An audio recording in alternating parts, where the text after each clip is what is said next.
In this diagram, we will draw the posterior and anterior spinocerebellar pathways. First, draw cross sections at the level of the lumbar spinal cord and cervical spinal cord. We will separate the spinocerebellar pathways into anterior and posterior systems, drawing first their lower body inputs and secondly their upper body inputs. In the intermediate zone of the lumbar cord, label the dorsal nucleus of Clark.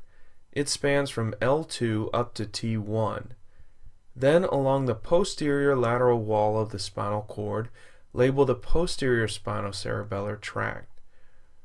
Now show that inputs from the lower body pass into the posterior column and travel up to the L2 level where they synapse in the dorsal nucleus of Clark.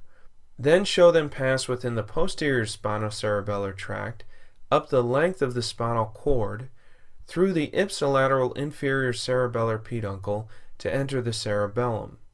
Next, show that the anterior spinocerebellar tract originates in spinal border cells in the lateral wall of the anterior horn of the lumbar spinal cord. These spinal cells lie at the L3 to L5 levels. Label the anterior spinocerebellar tract along the anterior lateral wall of the spinal cord.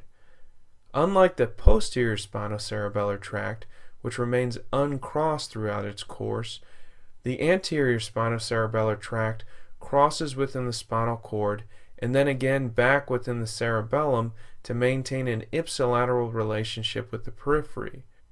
Show the fibers of the anterior spinocerebellar tract cross within the ventral commissure of the spinal cord and travel up to the superior cerebellar peduncle where they pass back within the cerebellum to their site of origin.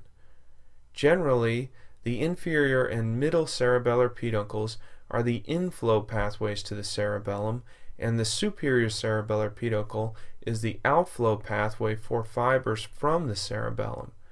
The anterior spinocerebellar pathway is the major exception. Now show upper body fibers from T4 to C2 enter the posterior columns of the cervical spinal cord and form their primary synapse in the lateral cuneate nucleus of the medulla, where they become the cuneo-cerebellar tract. The cuneo-cerebellar tract is the upper body equivalent of the posterior spinocerebellar tract. Show the cuneo-cerebellar fibers pass through the ipsilateral inferior cerebellar peduncle to enter the cerebellum.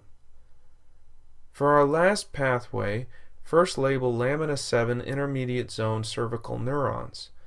Then draw the rostral spinocerebellar tract along the anterior wall of the cord.